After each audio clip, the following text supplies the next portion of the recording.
Hello, America is not the project of any one person. Obama pens "thank you" letter to the American people while vowing to be right there with you every step of the way. One day before Trump takes over, Obama credits Americans for making me a better president and a better man. Outgoing president touted successes during his term in office, including Obamacare and the legalization of gay marriage. Obama also sought to reassure Americans nervous about Donald Trump. America is not the project of any one person, the outgoing president wrote. For the second straight day, President Barack Obama hinted that he would continue to make his voice heard on critical issues well after he steps down from office. Obama wrote a final thank you letter to the American people on Thursday, praising them for making him a better president and a better man, while also trying to reassure those who are nervous about his successor.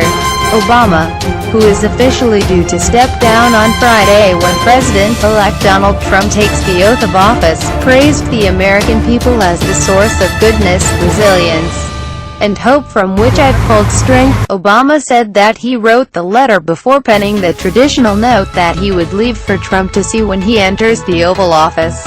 Before I leave my note for our 45th president, I wanted to say one final thank you for the honor of serving as your 44th, Obama wrote, because all that I've learned in my time in office, I've learned from you. You made me a better president, and you made me a better man. In the letter, Obama alluded to the successes of his policies and the changes that have taken place in the country during his 8-year term, including the passage of Obamacare and the legalization of gay marriage. I've seen you, the American people, in all your decency, determination, good humor, and kindness, Obama wrote, and in your daily acts of citizenship. I've seen our future unfolding. All of us, regardless of party, should throw ourselves into that work, the joyous work of citizenship, the outgoing president wrote. Not just when there's an election, not just when our own narrow interest is at stake, but over the full span of a lifetime. I'll be right there with you every step of the way, striking a somewhat defiant tone. Obama ended the letter with a veiled reference to the incoming administration, which has promised to roll back much of his work. When the arc of progress seems slow, remember, America is not the project of any one person, he wrote. The single most powerful word in our democracy is the word we the people. We shall overcome. During his final news conference as president at the White House on Wednesday, Obama warned Trump, saying he would jump off the political sidelines if Trump goes against certain core values. Obama said if there was systemic discrimination, efforts to silence dissent, or to roll back voting rights, he would be speaking out. It was among his most activist descriptions of his next act, and indicates Obama may be rethinking his post-presidency role and heeding the urging of some activists to play a stronger function in a leaderless Democratic Party as it navigates the Trump administration. That group of issues, Obama explained, were core values that may be at stake, and would prompt him to get off the sidelines. If I saw systematic discrimination is being ratified in some fashion, I put in that category explicit or functional obstacles to people being able to vote, to exercise their franchise, Obama said.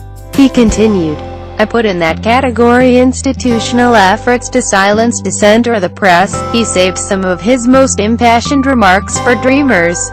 And for me, at least, I would put in that category efforts to round up kids who have grown up here and for all practical purposes are American kids, and send them someplace else when they love this country.